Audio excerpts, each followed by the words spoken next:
3. Socializing influence of ghost fear. Primitive desires produced the original society, but ghost fear held it together and imparted an extra-human aspect to its existence. Common fear was physiological in origin, fear of physical pain, unsatisfied hunger, or some earthly calamity, but ghost fear was a new and sublime sort of terror. Probably the greatest single factor in the evolution of human society was the ghost dream. Although most dreams greatly perturbed the primitive mind, the ghost dream actually terrorized early men, driving these superstitious dreamers into each other's arms in willing and earnest association for mutual protection against the vague and unseen imaginary dangers of the spirit world. The ghost dream was one of the earliest appearing differences between the animal and human types of mind.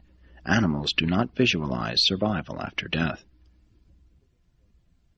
Except for this ghost factor, all society was founded on fundamental needs and basic biologic urges.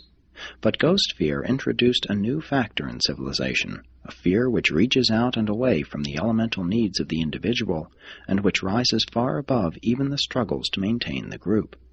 The dread of the departed spirits of the dead brought to light a new and amazing form of fear, an appalling and powerful terror, which contributed to whipping the loose social orders of the early ages into the more thoroughly disciplined and better controlled primitive groups of ancient times. This senseless superstition, some of which still persists, prepared the minds of men through superstitious fear of the unreal and the supernatural for the later discovery of the fear of the Lord, which is the beginning of wisdom. The baseless fears of evolution are designed to be supplanted by the awe for deity inspired by revelation. The early cult of ghost fear became a powerful social bond, and ever since that far-distant day, mankind has been striving more or less for the attainment of spirituality. Hunger and love drove men together. Vanity and ghost fear held them together. But these emotions alone, without the influence of peace-promoting revelations, are unable to endure the strain of the suspicions and irritations of human interassociations.